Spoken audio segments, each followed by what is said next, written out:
तो हेलो साथियों, नमस्कार। स्वागत है आपका आपके अपने चैनल सक्सेस जंक्शन एक कदम सफलता की ओर में।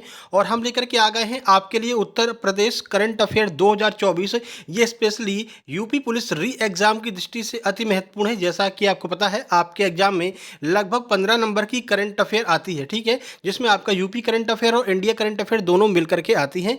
37 नंबर की आपकी जीके जीएस मिला करके आती है। इसमें लगभग आधे प्रश्न जो हैं आपके करंट अफेयर के ही होते हैं। तो इस वीडियो सीरीज में हम करंट अफेयर को कवर करने वाले हैं। साथ ही साथ में यूपी जीके की जो वीडियो सीरीज है वो अलग चल रही है और ये आपकी करंट अफेयर की वीडियो सीरीज अलग चल रही है। आज हम नेक्स्ट पार्ट लेकर के आ गए हैं, जिसमें हम कवर करने वाले हैं यूपी करंट अफेयर 2024 जनवरी से लेकर के जुलाई तक की करंट अफेयर को हम इस वीडियो सीरीज में कवर करेंगे। तो चलिए शुरुआत करते हैं। वीडियो को लाइक और चैनल को सब्सक्राइब जरूर कर देना, जिससे कि सभी वीडियो आप तक सही समय पर पहुंचती रहे। आइए देखते हैं आज का पहला प्रश्न क्या है। उत्तर प्रदेश में कितनी इलेक्ट्रिक बस चलाने की घोषणा अभी हाल ही में की गई है? तो इसका सही आंसर अगर आपको पता हो तो बताइए। चलिए हम बता देते हैं, इसका सही आंसर है 5000। कुल 5000 इलेक्ट्रिक बस चलाने की घोषणा अभी हाल ही में उत्तर प्रदेश सरकार के द्वारा की गई है। चलिए अगला प्रश्न देखते हैं। अगला प्रश्न है, उत्तर प्रदेश में देश का सबसे बड़ा हवाई अड्डा कहाँ पर बन रहा है? तो सही आंसर आपका नोएडा हो जाएगा। नोएडा में उत्तर प्रदेश में देश का सबसे बड़ा हवाई अड्डा बन रहा है। अब चलिए कुछ अन्य फैक्ट देख लेते हैं इस प्रश्न से संबंधित। उत्तर प्रदेश भारत का एकमात्र ऐसा राज्य है जहां पर 5 अंतर्राष्ट्रीय हवाई अड्डे हैं। कौन कौन से हैं आइए देख लेते हैं। पहला है जेवर अंतर्राष्ट्रीय हवाई अड्डा जो कि आपका नोएडा में है। दूसरा महर्षि वाल्मीकि अंतर्राष्ट्रीय हवाई अड्डा जो कि आपका अयोध्या में है। कुशीनगर अंतर्राष्ट्रीय हवाई अड्डा आपका कुशीनगर में है। चौधरी चरण सिंह अंतर्राष्ट्रीय हवाई अड्डा आपका लखनऊ में है।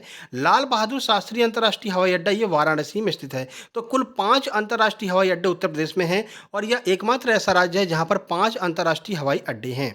चलिए अगला प्रश्न है, योगी आदित्यनाथ जी ने किस नदी के पुनः विकास करने की घोषणा की है? सही आंसर आपका कुकरेल नदी हो जाएगी। और ये कुकरेल नदी जो है वो गोमती नदी की सहायक नदी है। और ये थोड़ा सा कठिन प्रश्न बन सकता है क्योंकि इस नदी के बारे में आपने बहुत कम सुना होगा।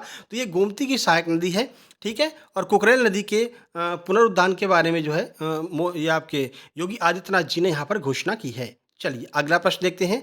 अगला है, केंद्रीय विद्युत प्राधिकरण के अनुसार ट्रांसमिशन लाइन विस्तार में कौन सा राज्य शीर्ष पर है? तो ट्रांसमिशन लाइन विस्तार में उत्तर प्रदेश जो है वो शीर्ष पर है पूरे देश में।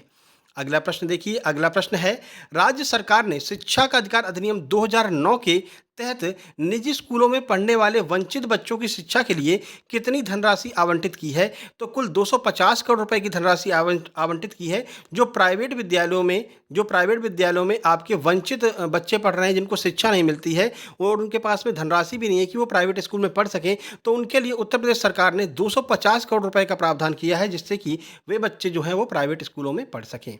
अगला प्रश्न देखिए, होम्यो शक्ति 2024 कार्यक्रम कहाँ पर मनाया गया है? सही आंसर ए हो जाएगा, यानी लखनऊ में होम्यो शक्ति 2024 कार्यक्रम मनाया गया है।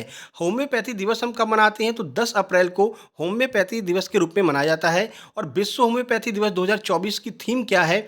तो होम्यो परिवार एक स्वास्थ्य एक परिवार, ये वर्ष 2024 की होम्योपैथी दिवस की थीम रही है। होम्योपैथी के पिता कौन है? ये प्रश्न कई बार पूछा गया है। तो होम्योपैथी के पिता सैमुअल हनीमैन है, यह आपको याद रखना है। चलिए अगला प्रश्न है, उत्तर प्रदेश सरकार का आतिथ्य और पर्यटन क्षेत्र में कितना निवेश करने का अनुमान है? यानी पर्यटन क्षेत्र में उत्तर प्रदेश सरकार कितना निवेश करने जा रही है? सही आंसर हो जाएगा 32,000 करोड़ रुपए का निवेश पर्यटन क्षेत्र में उत्तर प्रदेश सरकार करने जा रही है। वर्ष 2028 तक राज्य की वार्षिक पर्यटक संख्या 850 मिलियन तक पहुंचने का अनुमान है, जिसमें ताजमहल पे सबसे ज़्यादा पर्यटक जो हैं, विदेशी पर्यटक सबसे ज़्यादा ताजमहल पर आते हैं। कुल 32,000 करोड़ रुपए का निवेश करने का प्रावधान किया गया है इस बार के बजट में। अगला प्रश्न है, काशी विश्वनाथ विशेष क्षेत्र विकास बोर्ड के द्वारा परिसर में संगीत कार्यक्रमों को बढ़ावा देने के लिए किसके साथ में समझौता किया गया है? तो संगीत नाटक एकेडमी जो है, इसके साथ में समझौता किया गया है काशी विश्वनाथ विशेष क्षेत्र में संगीत को बढ़ावा देने के लिए। अगला प्रश्न देखिए। अगला प्रश्न है, हाल ही में इलाहाबाद उच्च न्यायालय ने किस अधिनियम को असंवैधानिक घोषित कर दिया है? तो सही आंसर उत्तर प्रदेश मदरसा शिक्षा बोर्ड अधिनियम जो है, इसको असंवैधानिक घोषित कर दिया गया है। अब ये कब आया था? उत्तर प्रदेश मदरसा जो आपका अधिनियम है, ये 2004 में आया था, जिसको अभी हाल ही में यहाँ पर असंवैधानिक घोषित कर दिया गया है। अगला प्रश्न, हाल ही में उत्तर प्रदेश कितने रेलवे स्टेशनों के नाम परिवर्तित करेगा? तो कुल मिलाकर के 8 रेलवे स्टेशनों का नाम उत्तर प्रदेश सरकार के द्वारा परिवर्तित किया जा रहा है। कौन-कौन से वे 8 रेलवे स्टेशन हैं? इनमें से प्रश्न आपके एग्जाम में आ सकता है। तो देखिए, पहला है कासमपुर हॉल्ट का नाम बदल करके जायस सिटी रख दिया जाएगा। जायस रेलवे स्टेशन का नाम बदल करके गुरु गोरखनाथ धाम रखा जाएगा। वाड़ी रेलवे स्टेशन का नाम स्वामी परमहंस होगा। मिसरौली रेलवे स्टेशन का नाम माँ कालीकन धाम होगा। निहालगढ़ रेलवे स्टेशन का नाम लाल महाराज बिजली पासी होगा। अकबरगंज रेलवे स्टेशन का नाम माँ अहोरबा भवानी धाम होगा। वारिसगंज रेलवे स्टेशन का नाम अमर शहीद भले सुल्तान होगा। और फुर्सतगंज रेलवे स्टेशन का नाम बदल करके तपेश्वर धाम होने जा रहा है। तो ये आपके लिए महत्वपूर्ण है, यहाँ से एक ना एक प्रश्न आपके एग्जाम में बन सकता है। चलिए आगे बढ़ते हैं। अगला प्रश्न है, हाल ही में आई कोरोना महामारी के बाद भारत के विकास में अग्रणी राज्य कौन सा रहा है जो टॉप पर रहा है? तो महाराष्ट्र और उत्तर प्रदेश कोरोना महामारी के बाद में टॉप पर रहे हैं विकास के क्रम में। आगे बढ़ते हैं। अगला है, भारत में जीआई टैग प्राप्त करने में शीर्षतम राज्य कौन सा रहा है? तो जीआई टैग प्राप्त करने में उत्तर प्रदेश नंबर 1 पर रहा है। अब अभी हाल ही में 6 नए उत्पादों को जब जीआई टैग दिया गया तो 75 भौगोलिक उत्पाद किसके पास में हो गए हैं? उत्तर प्रदेश के पास में हो गए हैं और यह पहले स्थान पर है। ये स्टार मार्क कर लीजिए। ये करंट अफेयर का ऐसा प्रश्न है जो आपके एग्जाम में आने की प्रबल संभावना है। चलिए आगे बढ़ते हैं। अगला देखिए, अगला प्रश्न है, उत्तर प्रदेश संस्कृत संस्थानम पुरस्कार 2022 कितने विद्वानों को दिए गए हैं? ये अभी हाल ही में 2024 में दिया गया है 2022 का। तो सही आंसर 46 हो जाएगा। 46 लोगों को संस्कृत संस्थानम पुरस्कार जो है दिया गया है। अगला प्रश्न, यूनी रैंक 2024 में लखनऊ विश्वविद्यालय का क्या स्थान रहा है? तो 33वां स्थान रहा है लखनऊ विश्वविद्यालय का यूनी रैंक 2024 में। अगला प्रश्न देखिए, अगला प्रश्न है, हाल ही में उत्तर प्रदेश सरकार के द्वारा घोषित किया गया एससीआर क्या है? एससीआर का फुल फॉर्म आपसे पूछा गया है। तो एससीआर का full form state capital region हो जाएगा। चलिए कुछ अन्य फैक्ट देख लेते हैं इस प्रश्न से संबंधित।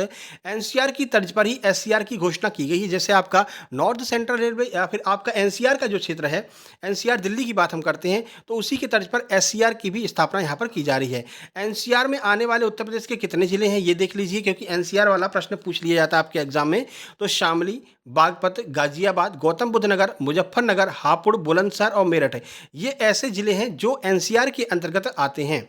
एससीआर में उत्तर प्रदेश के कुल 6 जिले आते हैं। अब एससीआर में कौन कौन से हैं? तो लखनऊ, हरदोई, सीतापुर, बाराबंकी, रायबरेली और उन्नाव, ये ऐसे 6 जिले हैं जो एससीआर के अंतर्गत आते हैं। एससीआर का विस्तार उत्तर प्रदेश में 27,826 वर्ग किलोमीटर का जो क्षेत्र है वो एससीआर के अंतर्गत आएगा। अब ये एससीआर अभी हाल ही में नई जो है यहाँ पर इसकी स्थापना की गई है, तो इसलिए यह आपके लिए अति महत्वपूर्ण है उत्तर प्रदेश करंट अफेयर की दृष्टि से। अगला प्रश्न, उत्तर प्रदेश सरकार ने युवाओं के कौशल विकास के लिए कितनी संस्थाओं के साथ में एमओयू पर हस्ताक्षर किया है? तो कुल 10 संस्थाओं के साथ में एमओयू पर हस्ताक्षर किया है। एमओयू का फुल फॉर्म होता है मेमोरी ऑफ अंडरस्टैंडिंग, ठीक है, मेमोरेंडम ऑफ अंडरस्टैंडिंग, ये एमओयू का फुल फॉर्म होता है। एक बार आपके एग्जाम में शायद आरओ या एआरओ में पूछा गया था एमओयू का फुल फॉर्म क्या है, तो मेमोरेंडम ऑफ अंडरस्टैंडिंग। अगला देखिए, इस समझौते के साथ उत्तर प्रदेश लगभग 17 लाख युवाओं को कौशल विकास प्रदान करेगा, जिसकी कुल लागत 3,878 करोड़ रहने की संभावना रखी गई है। अगला प्रश्न, उत्तर प्रदेश नगर एवं ग्राम नियोजक विधेयक 2024 किससे संबंधित है? तो ये आपका स्थानीय नियोजन प्राधिकरण से संबंधित है, उत्तर प्रदेश ग्राम नियोजक विधेयक 2024। चलिए अगला प्रश्न, सुपर 30 का संबंध निम्नलिखित में से किस मंडल से है? तो सुपर 30 का संबंध लखनऊ मंडल से है। अब देखिए कुछ अन्य फैक्ट देख लेते हैं इस प्रश्न से जुड़े हुए। तो लखनऊ मंडल के अंदर कुल 6 जिले आते हैं। सुपर 30 के तहत लखनऊ मंडल के इन 6 जिलों में अब 5 बड़े निवेश किए जाएंगे। अब ये 6 जिले कौन कौन से हैं ये भी प्रश्न बन सकता है। लखनऊ, सीतापुर, हरदोई, उन्नाव, रायबरेली और लखीमपुर खीरी, ये 6 ऐसे जिले हैं जो आपके सुपर 30 के अंतर्गत आते हैं। अगला देखिए, उत्तर प्रदेश में हाइड्रोजन पॉलिसी लागू करने के बाद हाइड्रोजन गैस बनाने वाली कितनी परियोजनाएं स्थापित की जाएंगी? तो कुल 19 परियोजनाएं स्थापित की जाएंगी हाइड्रोजन गैस बनाने के लिए। अगला प्रश्न, हाल ही में प्रसार भारती के नए अध्यक्ष के रूप में किसे शामिल किया गया है? कौन बनाए गए हैं? तो नवनीत कुमार सहगल जो है वो प्रसार भारती के नए अध्यक्ष बनाए गए हैं। अब इनका कार्यकाल क्या रहेगा? तो 3 वर्ष या फिर 70 वर्ष की आयु तक ये अपने कार्यकाल इनका जो है रहने वाला है, नवीन कुमार सहगल का। अगला देखिए, विश्वविद्यालय अनुदान आयोग के द्वारा हाल ही में किस विश्वविद्यालय को श्रेणी ए में रखा गया है? तो बाबा साहेब भीमराव अम्बेडकर जो विश्वविद्यालय है इसे श्रेणी ए में रखा गया है। अगला देखिए, एजुकेशन रैंकिंग 2024 में लखनऊ विश्वविद्यालय को देश में कौन सा स्थान मिला है? तो लखनऊ विश्वविद्यालय को 20वां स्थान मिला है। प्रदेश स्तर पर इसको चौथा स्थान मिला है, राष्ट्रीय स्तर पर इसको 20वां स्थान मिला है और एशियाई स्तर पर इसको 459वां स्थान मिला है लखनऊ विश्वविद्यालय को। ये आपको याद रखना है। अगला देखिए, पीएम उज्ज्वला योजना का लाभ पाने में उत्तर प्रदेश का कौन सा स्थान रहा है? तो पहले स्थान पर रहा है। पीएम उज्ज्वला योजना का लाभ पाने में यूपी पहले स्थान पर रहा है, टॉप किया है यूपी ने। ठीक है, चलिए आगे बढ़ लेते हैं। अगला देखिए, भारत में सबसे अधिक शहरों में मेट्रो का संचालन करने वाला राज्य कौन सा बन गया है? तो उत्तर प्रदेश जो है वो भारत में सबसे अधिक शहरों में मेट्रो का संचालन करने वाला राज्य बन गया है। देखिए, उत्तर प्रदेश सबसे अधिक शहरों में मेट्रो का संचालन करने वाला पहला राज्य बन गया है। हाल ही में मुख्यमंत्री योगी आदित्यनाथ ने आगरा मेट्रो को हरी झंडी दिखा करके शुभारंभ किया है। मेट्रो के संचालन में आगरा प्रदेश का छठा और देश का 21वां शहर बन जाएगा। कुल 6 शहरों में उत्तर प्रदेश के मेट्रो शुरू हो चुकी है और अगर देश की बात करते हैं तो देश में यह 21वां शहर हो जाएगा आगरा, जिसको अभी हाल ही में मेट्रो शहर घोषित किया गया है। अगर आगे बढ़ते हैं, देखिए, उत्तर प्रदेश का राज्य निर्वाचन आयुक्त अभी हाल ही में किसे बनाया गया है? तो राज प्रताप सिंह आरपी सिंह को उत्तर प्रदेश का राज्य निर्वाचन आयुक्त बनाया गया है। अगला प्रश्न, हाल ही में मुख्यमंत्री ने एमएसएमई क्षेत्र के लिए कितना ऋण वितरण किया है? तो कुल 30,826 करोड़ रुपए का जो है वितरण किया गया है मुख्यमंत्री जी के द्वारा एमएसएमई क्षेत्र के लिए। आगे बढ़ते हैं। अगला प्रश्न, उत्तर प्रदेश राज्य मुख्य सूचना आयुक्त अभी हाल ही में किसे बनाया गया है? तो आर के विश्वकर्मा को उत्तर प्रदेश राज्य मुख्य सूचना आयुक्त बनाया गया है। अगला प्रश्न, हाल ही में उत्तर प्रदेश सरकार ने लोकायुक्त और उप लोकायुक्त का कार्यकाल कितना निर्धारित किया है? तो लोकायुक्त हो या फिर उप लोकायुक्त हो, दोनों का कार्यकाल 5 वर्ष या फिर 70 वर्ष की आयु होगा। या तो 5 वर्ष उनके टेन्योर पूरा हो जाए या फिर 70 वर्ष की आयु हो जाए तो उनका कार्यकाल समाप्त हो जाएगा। अगला देखिए, उत्तर प्रदेश में खेलो इंडिया यूपी सेंटर की स्थापना किस स्तर पर की जाएगी? तो ये आपकी ब्लॉक स्तर पर की जाएगी। खेलो इंडिया यूपी सेंटर की स्थापना प्रदेश में खेलो इंडिया सेंटर की तर्ज पर खेलो यूपी सेंटर की सतह जो है अब स्थापना जो है वो ब्लॉक में की जाएगी। जैसे खेलो इंडिया होता है वैसे ही खेलो सेंटर की तर्ज पर अब ब्लॉक स्तर पर इसकी स्थापना उत्तर प्रदेश में की जा रही है। अगला प्रश्न, यूपी में मनरेगा के तहत बनाई जा रही मॉडल राशन शॉप का नाम बदल करके क्या रखा जाएगा? तो अन्नपूर्णा भवन कर दिया जाएगा। जो मनरेगा के लिए मॉडल राशन शॉप बनाई जा रही है अब उसका नाम अन्नपूर्णा भवन कर दिया जाएगा। अगला देखिए, सबसे ज़्यादा आयुष्मान कार्ड बनाने वाला पहला राज्य कौन सा बन गया है? तो उत्तर प्रदेश बन गया है जिसने सबसे ज़्यादा आयुष्मान कार्ड बनाए हैं। देखिए, 5 लाख रुपए तक का जो है इसमें बीमा रहता है। 5 लाख रुपए तक का स्वास्थ्य बीमा रहता है जिसमें 5 लाख रुपए तक का आपको इलाज मुफ्त में मिलता है। उत्तर प्रदेश 5 करोड़ आयुष्मान कार्ड बनाने वाला देश का पहला राज्य बन गया है। आयुष्मान भारत योजना लागू होने के बाद प्रदेश में फरवरी तक 5,17,920 आयुष्मान कार्ड अब तक बनाए जा सके हैं। ये आंकड़े जो हैं, जब पेपर कठिन होता है तो इन आंकड़ों से प्रश्न पूछ लेते हैं, तो ये आंकड़े भी आपको फैक्ट की तरह याद रखने हैं। उत्तर प्रदेश सरकार किस जिले में औद्योगिक पार्क की स्थापना करने वाली है? तो गाजियाबाद में औद्योगिक पार्क की स्थापना करने वाली है। प्रदेश में 6,000 करोड़ रुपए में स्वदेशी इंडस्ट्रियल पार्क प्राइवेट लिमिटेड औद्योगिक पार्क की स्थापना गाजियाबाद में करने की यहाँ पर जो है घोषणा की गई है।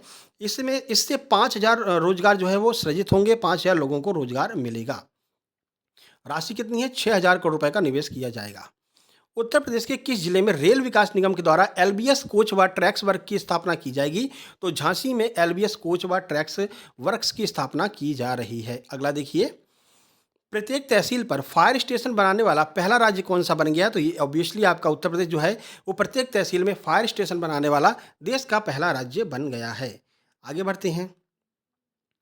अगला है, प्रोजेक्ट प्रवीण का संबंध किससे है? तो प्रोजेक्ट प्रवीण जो है वो तकनीकी कौशल से संबंधित है, प्रोजेक्ट प्रवीण। आगे बढ़ते हैं। अगला प्रश्न देखिए, किस राज्य सरकार के द्वारा ग्रीन हाइड्रोजन पॉलिसी को अभी हाल ही में मंजूरी दी गई है? उत्तर प्रदेश राज्य सरकार के द्वारा ग्रीन हाइड्रोजन पॉलिसी को 2024 में मंजूरी दी गई है। इसमें वर्ष 2028 तक सालाना 40 lakh metric ton green house gas पैदा करने का लक्ष्य रखा गया है 2028 तक। अगला प्रश्न देख लीजिए, उत्तर प्रदेश सरकार किस शहर में 25,000 घरों पर सौर छत यानी कि रूफ टॉप स्थापित करने की योजना बना रही है? तो ये वाराणसी में बना रही है। 25,000 घरों पर सौर छत या जिसे हम रूफ टॉप कहते हैं, ये बनाने की जो है घोषणा की गई है वाराणसी में। भारत की पहली सौर ऊर्जा संचालित नाव अयोध्या में किस नदी पर चलेगी? तो अयोध्या में सरयू नदी है, आपको पता है। सरयू नदी पर भारत की पहली सौर ऊर्जा संचालित नाव चलने वाली है। इस नाव का विकास जो है यूपीएनईडीए के द्वारा किया गया है। उत्तर प्रदेश नवीन एवं नवीकरणीय ऊर्जा विकास एजेंसी इसको हम कहते हैं। फुल फॉर्म आपसे पूछा जा सकता है क्योंकि यूपीएसएसएफ का फुल फॉर्म आपको पता है, पूछा गया था। तो इसका फुल फॉर्म की बात करते हैं तो Uttar Pradesh new and renewable energy development agency, ये इसका फुल फॉर्म हो जाएगा यूपीएनईडीए का। ठीक है, यूपी नेडा इसका शॉर्ट फॉर्म में, अपने यूपी नेडा इसको हम कहते हैं। अगला देखिए, योगी सरकार किन व्यक्तियों को उत्तर प्रदेश गौरव सम्मान से सम्मानित करने वाली है? तो डॉक्टर ऋतु करगिल और श्रीवास्तव व नवीन तिवारी को उत्तर प्रदेश सरकार के द्वारा गौरव सम्मान से सम्मानित किया जाएगा। दोनों लोगों का नाम आपको याद रखना है। और ये आज का आखिरी प्रश्न, उत्तर प्रदेश की किस शहर को अपशिष्ट जल उपचार और पुनः उपयोग में अपने प्रयासों के लिए केंद्र का जल योद्धा पुरस्कार दिया गया है? तो केंद्र का जल योद्धा पुरस्कार नोएडा को दिया गया है, आपको याद रखना है। नोएडा को जल योद्धा पुरस्कार से सम्मानित किया गया है। तो ये आज के आपके 40 प्रश्न समाप्त होते हैं। 40 प्रश्नों के अलावा हमने कई फैक्टर को भी कवर किया, तो लगभग 50 प्रश्न आपके यहाँ पर कवर हो गए हैं। इसके बाद में करंट अफेयर की अगली वीडियो आने वाली है। छोटी छोटी वीडियो लेकर के आएंगे 20-20 मिनट की, क्योंकि ज़्यादा लंबी वीडियो देखने में आप भी बोर हो जाते हैं। और अभी आपके पास में 1 महीने का समय है, तो 1 महीने के अंदर अंदर हम आपका लगभग पूरी यूपी जीके और पूरी यूपी करंट कवर करवा देने वाले हैं। साथ ही साथ में शॉर्ट्स वीडियो जो हम लेकर के आते हैं उसमें हम आपको ट्रिक्स बताते हैं मैथ और रीजनिंग की, उसको भी आप लोग देखा जरूर कीजिए। बाकी बीच बीच में आपको बता दें, मध्य प्रदेश की कुछ वीडियो आती रहती हैं अतिथि शिक्षकों से संबंधित, तो उनको आप स्किप कर दिया कीजिए, आप मत देखा कीजिए। लेकिन उन लोगों का भी सूचना पहुंचाना उन लोगों तक भी ज़रूरी है, इसलिए वो वीडियो हम बनाते हैं, उसको आप लोग स्किप कर दिया कीजिए। आपकी वीडियो डेली बेसिस पर आती रहेंगी। नीचे टेलीग्राम चैनल की लिंक दी गई है, टेलीग्राम चैनल को जरूर ज्वाइन कर लीजिए। वहाँ पर आपको डेली अपडेट और फ्री स्टडी मटेरियल आपके यूपी पुलिस के लिए प्रोवाइड कराते जाते रहेंगे। सक्सेस जंक्शन के नाम से टेलीग्राम चैनल है, उसको जरूर ज्वाइन कर लीजिएगा। इस वीडियो को लोगों तक शेयर जरूर कीजिएगा, जिससे कि सब तक यह पहुंच सके कि फ्री ऑफ कॉस्ट आपकी तैयारी आपके अपने चैनल सक्सेस जंक्शन पर कराई जा रही है। कमेंट बॉक्स में कमेंट करके बताइए कैसा लगा ये वीडियो, और अगली वीडियो यूपी जीके की आने वाली है। तब तक के लिए नमस्कार, धन्यवाद।